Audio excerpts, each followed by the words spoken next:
శ్రీ సాయినాథాయ నమః. శ్రీ సాయి సచ్చరిత్రము 35వ అధ్యాయం. 35వ అధ్యాయం. ఊది మహిమ. కాకా మహాజని స్నేహితుడు, కాకా మహాజని యజమాని, బాంద్రా అనిద్ర రోగి, బాలాజీ పాటిల్ నేవాస్కర్, సాయి పాము వలె కనిపించుట. ఈ అధ్యాయంలో కూడా ఊది మహిమ వర్ణితము. ఇందులో బాబా 2 విషయములలో పరీక్షింపబడి లోపం లేదని కనుగొనబడుట కూడా చెప్పబడినది. బాబాను పరీక్షించు కథలు మొట్టమొదటి చెప్పేదను. ఆధ్యాత్మిక విషయములలో లేదా సాధనలందు శాఖలు మన అభివృద్ధికి అడ్డుపడును. భగవంతుడు నిరాకారుడని నమ్మువారు భగవంతుడు ఆకారం కలవాడని నమ్మువారిని ఖండించి అది వట్టి భ్రమ అనెదరు. యోగేశ్వరులు మానవులు మాత్రమే కనుక వారికి నమస్కరింపనేలా అందురు. ఇతర శాఖల వారు కూడా ఆక్షేపణ చేయుదురు. వారి సద్గురువు వారికి ఉండగా ఇతరుల యోగులను నమస్కరించి వారికి సేవ చేయనేలా అందరూ. సాయిబాబా గురించి కూడా అట్టి ఆక్షేపణ చేసిరి. షిరిడీకి వెళ్లిన కొందరిని బాబా దక్షిణ అడిగాను. యోగులి ప్రకారం ధనం ప్రోగు చేయటి శ్రేయస్కర్మ. వారిట్లు ధనము జాగ్రత్త చేసినచో వారి యోగి గుణములు ఎక్కడా అని విమర్శించిరి. అనేక మంది బాబాను వెక్కిరించుటకు షిరిడీకి వెళ్లి తుదకు వారిని ప్రార్థించుట అచటనే నిలిచిపోయిరి. అటువంటి 2 ఉదాహరణలు. కాకా మహాజని స్నేహితుడు నిరాకారుడు భగవంతుడిని ఆరాధించువాడు. విగ్రహారాధనకు అతడు విముఖుడు. అతడు ఊరికనే వింతలేమైనా తెలుసుకుంటకు షిరిడి పవన్ అంగీకరించాను. కానీ బాబాకు నమస్కరించునని వారి దక్షిణ ఇవ్వనని చెప్పాను. కాకా ఈ షరతులకు ఒప్పుకొనను. ఇద్దరు శనివారం రాత్రి బొంబాయి విడిచి ఆ మరుసటి దినం షిరిడి చేరిరి. వారు మసీదు మెట్లు ఎక్కగానే కొంచెం దూరం ఉన్న మహాజని స్నేహితుడిని మంచి మాటలతో ఆహ్వానించాను. ఆ కంఠధ్వని మిక్కిలి చిత్రంగా ఉండెను. కంఠం అతని తండ్రి కంఠం వలె ఉండెను. కంఠము గతించిన తన తండ్రిని జ్ఞప్తికి తెచ్చెను. శరీరం సంతోషంతో ఉప్పొంగను. కంఠపు ఆకర్షణ శక్తి ఏమని చెప్పుదును. మిగుల ఆశ్చర్యపడి ఆ స్నేహితుడు ఇది తప్పనిసరిగా మా తండ్రి కంఠమే అనెను. వెంటనే మసీదు లోపలికి వెళ్లి తన మనోనిశ్చయమును మరిచినవాడే బాబా పాదములకు నమస్కరించెను. ఉదయం ఒకసారి, మధ్యాహ్నం ఒకసారి బాబా దక్షిణ అడుగగా కాకా మహాజన్ ఇచ్చెను. బాబా కాకానే దక్షిణ అడుగుచుండెను, కానీ అతని స్నేహితుడిని అడగలేదు. అతని స్నేహితుడు కాకా చెవులో బాబా నిన్నే దక్షిణ అడిగాను, నేను నీతో ఉన్నా, నన్నెందుకు విడిచిపెట్టుచున్నారు అనెను. నీవే బాబాని అడుగుము అని అతడు జవాబిచ్చాను. తన స్నేహితుడు ఏమని చెవిలో ఊదుచున్నాడని బాబా కాకాని అడగగా తన స్నేహితుడు తాను కూడా దక్షిణ ఇవ్వవచ్చునా అని అడుగుచున్నాడనను. బాబా నీకిచ్చుటకు మనమున ఇష్టము లేకుండెను, అందుకే నిన్ను అడగలేదు, కానీ ఇప్పుడు ఇష్టమున్న ఎడల ఇవ్వవచ్చులే అనెను. కాక ఇచ్చినంత అనగా 17 రూపాయల దక్షిణను అతని స్నేహితుడు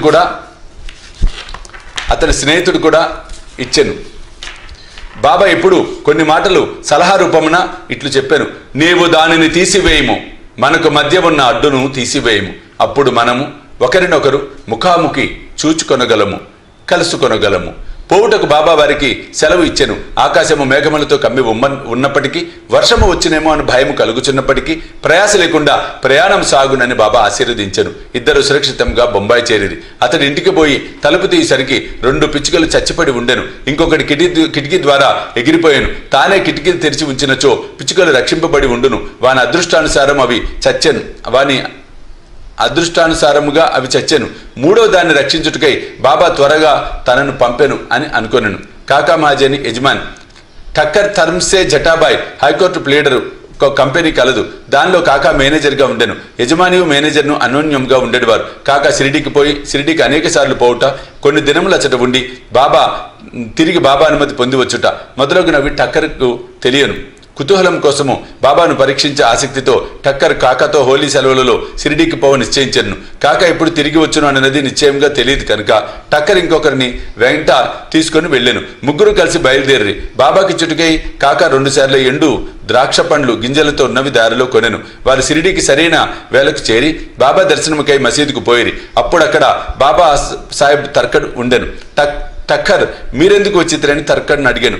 దర్శనం కొరకని తర్కడ్ జవాబిచ్చాను. మహిమలు ఏమైనా జరిగినవా అని టక్కర్ ప్రశ్నించాను. బాబా వద్ద ఏమైనా అద్భుతములు చూచుట తన నైజం కాదనియు భక్తులు ప్రేమతో కాంక్షించినది తప్పక జరుగునని తర్కడ్ చెప్పాను.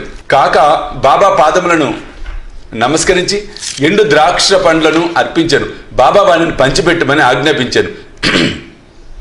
టక్కర్కు కొన్ని ద్రాక్షలు దొరికెను. అతనికి అవి తినుటకు ఇష్టం లేదు. ఎందుచేతనగా తన వైద్యుడు కడిగి శుభ్రపరచనిదే ద్రాక్షలు తినకూడదని సలహా ఇచ్చి ఉండెను. ఇప్పుడు అతనికి అది సమస్యగా తోచెను. తను వారిని తినుటకు ఇష్టం లేదు. కానీ బాబా తినుట ఆజ్ఞాపించుటచే పారవేయలేకుండెను. పారవేసినట్లయితే బాగుండదని వాని నోట్లో వేసుకొనెను. గింజలను ఏమి చేయవలెనో తోచుకుండెను. మసీదులో గింజలు ఉమ్ముటకు జంకుచుండెను. తన ఇష్టంనకు వ్యతిరేకంగా తొదకు గింజలు తన జేబులోనే వేసుకొనెను.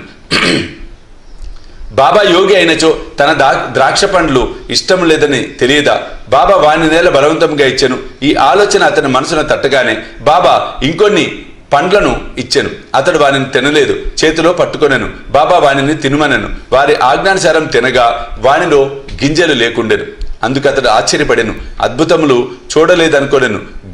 కానీ అతనిపై అద్భుతం ప్రయోగింపబడెను.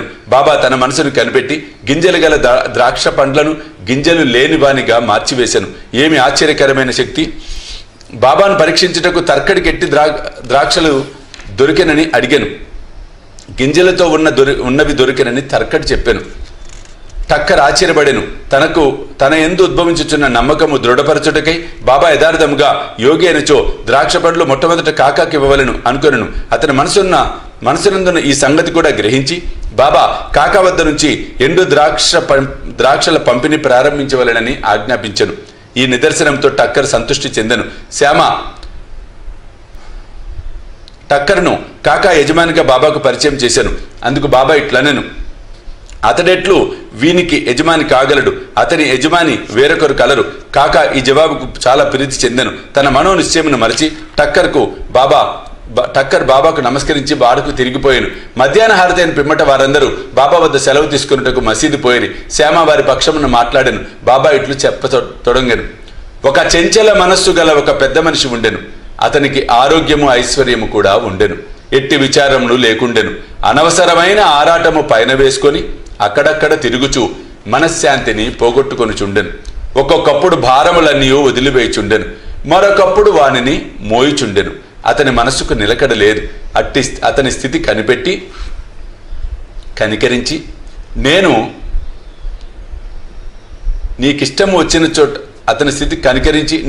నీకిష్టము వచ్చిన చోట నీ నమ్మకము పాదుకొల్పము. ఎందుకిట్లు భ్రమించదవు? ఒకే చోటును ఆశ్రయించుకొని నిలకడగా ఉండుమని చెప్పి తిని. వెంటనే టక్కరిదంతే తన గురించి అని గ్రహించాను. కాకా కూడా తన వెంట రావాలను అనుకున్నాను. కానీ కాకాకు అంత త్వరగా షిరిడీ విడిచుటకు ఆజ్ఞ దొరుకునని ఎవరు అనుకోనలేదు. బాబా దీన్ని కూడా కనుగొని కాకాను అతని యజమానితో పాటు పోవుటకు అనుమతి ఇచ్చాను. ఈ విధంగా బాబా సర్వజ్ఞుడు అనుటకు టక్కర్కి ఇంకొక నిదర్శనం దొరికాను. బాబా కాకాను 15 రూపాయల దక్షిణ అడిగి పుచ్చుకొని అతనికి ఇట్లని చెప్పాను, నేను 1 రూపాయి దక్షిణ ఎవరి వద్ద నుంచి కానీ తీసుకొనినచో దానికి 10 రెట్లు ఇవ్వవలసి వచ్చును. నేను ఊరకనే ఏమీ తీసుకోనను. యుక్తాయుక్తములు తెలియకుండా ఎవరిని అడగను. ఫకీర్ ఎవరిని చూపునో వారి వద్దనే నేను తీసుకొనేదను. ఎవరైనా ఫకీరు గత జన్మ నుంచి బాకీ ఉన్నచో వాని వద్దనే ధనము పుచ్చుకొందును. దానము చేయివాడిచ్చినది ప్రస్తుతము విత్తనములు నాటు వంటిది. అది మనమునందు గొప్ప పంట అనుభవించుటకే. ధర్మము చేయుటకు ధనమును ఉపయోగించవలెను. దానిని సొంతమునకు వాడుకొనినా అది వ్యర్థమకి పోగును. గత జన్మలో నీవిచ్చి ఉంటే కాని నీవిప్పుడు అనుభవించలేవు. కనుక ధనము పొందవలనచో దానిని ప్రస్తుతం ఇతరులకు ఇచ్చుటే సరైన మార్గము. దక్షిణ ఇచ్చుచున్నచో వైరాగ్యము పెరుగును. దాని వలన భక్తి జ్ఞానములు కలుగును. 1 రూపాయినిచ్చి 10 రూపాయలు పొందవచ్చును. ఈ మాటలు విని టక్కర్ తన నిశ్చయమును మరిచి 15 రూపాయలు బాబా చేతిలో పెట్టాను. షిరిడీకి వచ్చుట మేలైనది అనుకున్నాను. ఏలన అతని సంశయములు తొలగాను. అతడు ఎంతయో నేర్చుకున్నాను. అటువంటి వారి విషయంలో బాబా ప్రయోగించి యుక్తి మిక్కిలి అమోఘమైనది. అన్ని బాబాయే చేయుచున్నను, దేనియందు అభిమానం ఉంచలేదు. ఎవరైనాను నమస్కరించకపోయినను, దక్షిణ ఇచ్చినను ఇవ్వకుండాను అందరూ సమానమే. బాబా ఎవరిని అవమానించలేదు. తనను పూజించినందుకు గర్వించలేదు. తనను పూజించలేదని విచారించేవారు కాదు. వారు ద్వంద్వాతీతులు. బాంద్రా అనిద్ర రోగి. బాంద్రా నివాసి కాయస్థ ప్రభుకులముకు చెందిన ఒక పెద్ద మనుషుడు చాలా కాలం నిద్రపట్టక బాధపడుచుండేవాడు. నిద్రించుటకై నడుము వాల్చగానే గతించిన తన తండ్రి స్వప్నంలో కనిపించి తీవ్రముగా తిట్టుచుండేవాడు. ఇది అతని నిద్రను భంగపరిచి రాత్రి ఎందు అస్థిరునుగా చేయుచుండెను. ప్రతిరోజు ఇట్లు జరిగి ఏమి చేయుటకు తోచుకుండెను. ఒకనాడు అతడు బాబా భక్తునితో ఈ విషయం మాట్లాడాను. బాబా ఊదియే దీనిని తప్పనిసరిగా బాగు చేయనని అతడు సలహానిచ్చాను. అతడు వానికి కొంత ఊదినిచ్చి ప్రతిరోజు నిద్రించుటకు ముందు కొంచెం నుదుట రాసుకొని మిగతా పొట్లమును తల క్రింద దిండుకు దిగువగా పెట్టుకొనమనెను. ఇట్లు చేసిన పిమ్మట సంతోషము ఆశ్చర్యం కలుగునట్లు అతనికి మంచి నిద్ర పట్టెను. ఎట్టి చికాకు లేకుండెను. అతడు సాయిని నిత్యము స్మరించుచుండెను. సాయిబాబా పటమును తెచ్చి గోడపై వేలాడదీశాను. దానిని ప్రతిరోజు పూజించుచుండెను. గురువారం నాడు పూలమాల వేయుచుండెను. నైవేద్యము సమర్పించుచుండెను. పిమ్మట అతని వ్యాధి పూర్తిగా నయమైపోయాను. బాలాజీ పాటిల్ నేవాస్కర్ ఇతడు బాబాకు గొప్ప భక్తుడు. ఇతడు ఫలాపేక్ష లేకుండా చాలా మంచి సేవ చేశాను. ఇతడు షిరిడీలో బాబాయే ఏ మార్గముల ద్వారా పోచుండెనో వాటన్నిటిని తుడిచి శుభ్రం చేయుచుండెను. అతని అనంతరము ఈ పని రాధాకృష్ణమై అతి శుభ్రంగా నెరవేర్చుచుండెను. ఆమె తరువాత అబ్దుల్లా చేయుచుండెను. బాలాజీ ప్రతి సంవత్సరము పంట కోయగానే దాన్ని అంతయు తెచ్చి బాబాకు అర్పితం చేయుచుండెను. అతడు బాబా ఇచ్చిన దానితో తన కుటుంబమును పోషించేవాడు. ఈ ప్రకారం అతడు చాలా సంవత్సరములు చేశాను. అతని తర్వాత అతని కుమారుడు దాన్ని అవలంబించను. ఊది ప్రభావం. ఒకనాడు బాలాజీ సంవత్సరికం నాడు నేవాస్కర్ కుటుంబం వారు కొంతమంది బంధువులను భోజనములకు పిలిచిరి. భోజన సమయానికి పిలిచిన వారి కంటే 3 రెట్లు బంధువులు ఎక్కువ వచ్చిరి. నేవాస్కర్ భార్యకు సంశయం కలిగాను. వండిన పదార్థములు వచ్చిన వారికి చాలవనియు కుటుంబ గౌరవం భంగం కలిగినని ఆమె భయపడెను. ఆమె అత్తగారు ఓదార్చుచు, భయపడకుము, ఇది మనది కాదు, ఇది సాయి ఆహారమే. అన్ని పాత్రలు గుడ్డలతో పూర్తిగా కప్పివేయము. వానిలో కొంచెము ఊది వేయము. గుడ్డ పూర్తిగా తీయకుండా వడ్డన చేయము. సాయి మనలను తప్పక కాపాడును అనెను. ఆమె ఆ సలహా ప్రకారమే చేశాను. వచ్చిన వారికి భోజన పదార్థములు సరిపోవటే కాక ఇంకనూ చాలా మిగిలిను. తీవ్రంగా ప్రార్థించరుచో యథాప్రకారము ఫలితం పొందవచ్చునని ఈ సంఘటన తెలియజేయుచున్నది. సాయి పాము వలె కాన్పించుట. ఒకనాడు సిరిడి నివాసి రఘుపాటిల్ నేవాసేలో ఉన్న బాలాజీ పాటిల్ ఇంటికి వెళ్ళాను. ఆనాడు సాయంకాలం ఒక పాము ఆవుల కొట్టంలోనికి బుసకొట్టుచూ దూరాను. అందులోని పశువులన్నీ భయపడి కదలజొచ్చాను. ఇంటిలోని వారందరూ భయపడిరి. కాని బాలాజీ శ్రీ సాయి ఆ రూపమున వచ్చెనని భావించెను. ఏమీ భయపడక గిన్నెతో పాలు తెచ్చి సర్పం ముందు పెట్టి ఇట్లన్నను, బాబా, ఎందుకు బుసకొట్టుచున్నావు? ఎందులకి అలజడి? మమ్ము భయపెట్టదలిచితివా? ఈ గిన్నెడు పాలను తీసుకొని నెమ్మదిగా తాగుము. ఇట్లనుచు అతడు దాని దగ్గర నిర్భయంగా కూర్చుండెను. ఇంటిలోని తక్కిన వారు భయపడిరి. వారికి ఏమి చేయుటకు తోచుకుండెను. కొద్దిసేపటిలో సర్పము తనంతట తానే మాయమైపోయాను.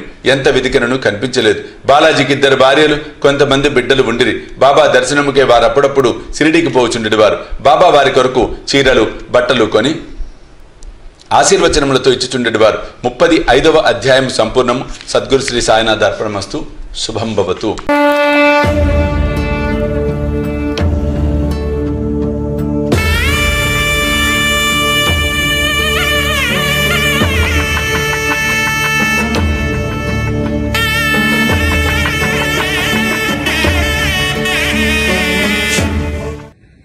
సాయి దివ్య రక్షా కవచ యంత్రానికి